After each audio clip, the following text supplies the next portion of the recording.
Hello beautiful people, welcome to the channel. My name's Debbie and I talk about all things to do with narcissistic, abusive and toxic relationships, as well as looking at ways to heal from them. And today's topic is the narcissist a new word for the misogynist? Before I look into this, I just want to issue a trigger warning. This video covers some very sensitive sexual topics. So if you are sensitive, you may not want to view this. I would like to also state that all thoughts and ideas on this are my own, through my own studying. And I just like you to bear with me while I go through this. So before I start as well, if you enjoy the video, please click the like button. Please subscribe to the channel and share with your friends and people you think may benefit from this. So the more I learn about narcissism, the more I think it is the new term for misogynist. That it's a cover for misogynist. Now I know that we have narcissistic females as well as narcissistic males, but the vast majority are males. And when I look at the traits of a narcissistic male, I see they are the same traits as those of a misogynist or a woman hater. So I am looking at this from my own perspective. So yes, I know that there are men out there who have been deeply hurt by female narcissists. And I can, if you put comments below, I can give you the names of some of the channels that you may like to go and watch. But I'm speaking about this from my own experience, having gone through 2 narcissistic and misogynistic relationships. So going back over my last relationship, I feel that I was not only the victim of a narcissist, but of a misogynist. In fact, there was one day, and it was very close to the end of the relationship, and I'd walked past him and he'd said something. I cannot remember for the life of me what he said. I wish that I could. And I said to him, that's a very narcissistic thing, misogynistic thing to say. And he just looked at me. And I'd been going through this awareness since the Sarah Everard case here in the UK. Some of you here in the UK will know this story. Those of you in the States may not know the story. But Sarah Everard was a woman who was just walking home. After a night with her friends, she was just walking home. And an off-duty policeman stopped to give her a lift. She got in the car because she trusted him, being a policeman. And he abducted and murdered her. Wayne Couzens, he is now in prison. His nickname in the police force was the Rapist. Why was he working in the Metro Police? Now this is the London Police. This is not the countrywide police that we have in the UK, it's different systems. But they are now busy rooting out this source of misogyny, this source of women hatred from the police. Apparently it's quite ingrained that there are a lot of police who've got very awful nicknames to do with harming women. Indeed, there's a case recently where a policeman was arrested for rape and abuse to several women that he would pick up and take to his home. 1 in 3 women, 1 in 3 have been abused physically or sexually. I cannot remember the exact figure, but I think it's about 1% of all cases taken to trial, this is here in the UK, are found guilty of rape or abuse. So that means that the other 99% of cases either don't go to court or are thrown out of court. I tried to get a rape case against my ex. And even though I provided as much evidence as I could, the CPS, the sergeant at the station wouldn't hand it over to the CPS, that's the Criminal Prosecution Services. Not enough evidence. Rape and abuse against women are the only crimes where the woman has to produce the evidence, not the police. The police don't go searching for the evidence, the woman has to produce the evidence. Just think about that for a moment. This is why so many women do not go to the police when this has happened to them, because they're ignored. Now, I was lucky I had a female policewoman dealing with this case, but when she rang me to tell me that he'd gotten away with it, I cried. I burst into tears, and she said, I can hear that you're unhappy. I said, well, of course I am. This man's now free to go and do this to whoever else he wants to. And he works in a profession where he works with vulnerable people. He shouldn't be in that profession. When we look at misogyny and the hatred of women, and we compare that to the narcissistic traits, it's very similar. Misogynists hate women. They physically abuse women, verbally abuse women, emotionally abuse women. And I've been on this narcissist summit this weekend and watching quite a few different top therapists and analysts on what narcissism is and what narcissism means. And besides the traditional mythological story of Narcissus, we look at people in power today around the world. They are all narcissists. We look at Donald Trump, Boris Johnson, and indeed Stanley Johnson, who it was mentioned on the television the other day that he only abused one woman. He only abused one woman. What can I say? It was only one time. He was only found guilty one time. All the other times, he wasn't found guilty. And I think we know as intelligent species that, yeah, he's guilty. These people get away with it. They get away with so much hatred against women. And this is systemic in our history, in the female form.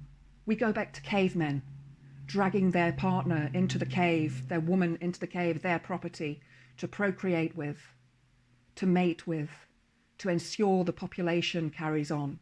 Yes, that's part of our DNA, but to be treated like that? And this carries on through to today. We can look through history and we can see that in ancient and sort of the last 1,000 years of royalty, not just within England, but around Europe, the male heir was always given the title of the throne or the property if he was a lord or a lord or a duke. It always went to the male and not to the female, even if the daughter was born before the male. So in cases like Victoria and Elizabeth I, obviously these were the differences. There were no other successors. Women have always been treated with disdain, with hatred, excuse me, with lust. Women are objects. We're not human beings. We're objects to men. Look at what happens around the world in different cultures to women. Our sisters who wear the hijab or the veil. And if it's their choice, that's their choice. But many of them don't want to dress like that. Many of them don't want to be escorted down the street with a male. They want to be able to live free lives. Now that has a lot to do with religion, and that is a completely different topic and discussion for another time. But look at our sisters in Africa who are bartered for. They're bought by a man for a herd of cattle.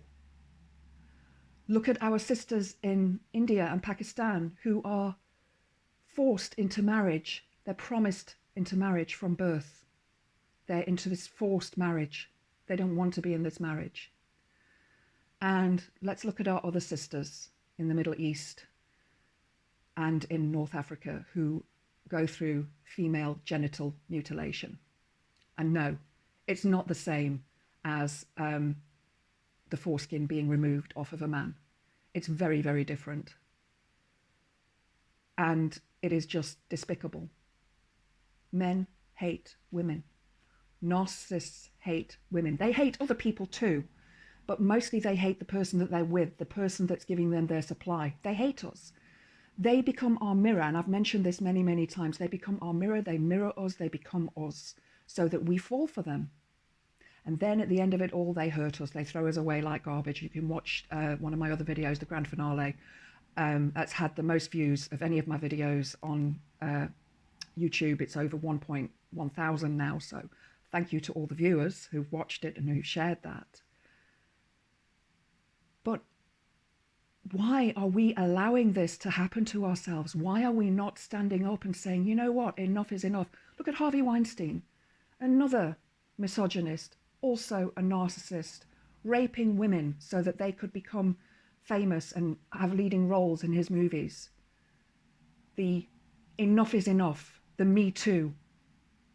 Jess Phillips, an MP here in the UK, stands up in Parliament every year and reads out a list of names of women who have been murdered over the past year due to rape or sexual or physical abuse by men. It is moving, and I'm hoping that I can find a clip of it to link in the description box below as well. It is a very dark day when a person has to stand up in Parliament buildings, in the House of Commons, and actually read this list out. But how many of you as women have walked home at night with the keys in your hand, often with the keys between your hands just in case you have to punch somebody, but also holding them so that when you get home, you've got the keys in your hand, you don't have to scrabble through your bag to get into the house quickly? How many of you tell your friend when you get home, send me a message to make sure that, so I know that you're home okay? Or, you are walking home in the dark on your own, you've got your phone to your ear talking to your friend so that she can hear you and hear what's happening to you. You walk down the street and you see a bunch of men, drunken men. What do? You either cross the road or, like me, you turn around and go the other way because you know that those men are going to harass you and if not, do something worse. This is what we as women have to put up with. So my question to you is narcissism just another term for misogyny? When we look at the DSM, the Diagnostic and Statistical Manual of Mental Illnesses, and we see who actually decided, the names of these illnesses and who gave them these breakdowns and the sort of different points of this makes you a narcissist, it was men, middle-aged to elderly white men, who came up with this manual. Histrionics. Women used to be hysterical. Histrionics. We used to be sent off to the doctor, and the doctor would either have sex with us or use a dildo. Women have always been trodden on, stood upon, pushed down, and the narcissist does the exact same thing now, except they're called a narcissist. Or should we turn around and call them misogynists and say that this is actually a form of misogyny? Now, I'm just asking you this question. What do you think? Put your comments below. I'd really be interested to see what you think. My Nexus favourite film was A Clockwork Orange. And it's a very violent film. And the story is about rape. I hate that film. Absolutely detest and hate it. To be honest, there are a couple of Stanley Kubrick movies that I'm not a fan of. But it makes rape look normal, look acceptable. Then there is a movie called August Underground. Now, I advise you not to watch it. It's a horrible, despicable film. I watched the first 5 minutes and felt sick and left the room while he sat and watched the whole thing. And it is just horrendous. They have this woman chained in a cellar below the house, and they are cutting off her nipples, amongst other things. And I just thought, I can't watch this. I can't watch two men do this to a woman. And then we think about porn. We think about the new level of our society where pornography is so easily accessible, where men can see gangbangs and threesomes and think, oh, I want a threesome. Will you have a threesome with me, my love? With a narcissist? No. But the narcissist will, oh, but please, I'd really love it. I'd really love it if you would. And it would make me love you even more. So the woman capitulates and says, yes, okay, and then hates herself forevermore because she did that. Don't be fooled by these men that think they know better than us, because they don't. They really don't. They don't know how to treat women. And again, this goes back to the wounded child in them, goes back to when they grew up and the society that they grew up in their family life. We know that going back to my generation, when I've looked at the statistics on my YouTube channel, I can see that the vast majority are women between the ages of 45 and 54. And we are Generation X, and we are pretty much the last generation that was physically abused by our parents. It's now become illegal, although we know it still happens, but it is now illegal. So I remember being young and saying to myself, well, I'm never going to become subservient to a man. And what happened? I became subservient to a man. Never again. Never again. And all of these things shaped us and made us the way we are. We used to send children up chimneys, for goodness sake. Women worked in mills, grinding their fingers to the bone, getting cotton stuck in their lungs and dying of lung disease because of the way we were treated. Porn, as I say, is readily available. Dating sites are now becoming booty calls. While there's nothing wrong with a booty call if you're in the mood for it, that's not its purpose. You know, some of us go on those sites, think, right, maybe I'll find a partner, but then they find out that no, all it's about is a booty call. I don't want to speak to somebody like that. I want to have a decent conversation with somebody. I want to be treated with respect, with dignity. I want to be treated fairly. I want to be treated like a woman, like the queen that I am, not like a piece of trash stuck to his shoe.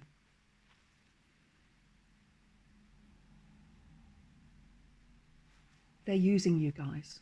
They are using you. Don't be fooled by them. Whether the word narcissist is a cover for misogynist and it's a way of accepting them, I don't know. And like I say, I'd love to hear what you think below. But in my mind, and my own view is, yeah, it probably is. If you've enjoyed the video, please click the like button. Please subscribe to the channel and share the video with your friends. Hope to see you next time. Blessed be.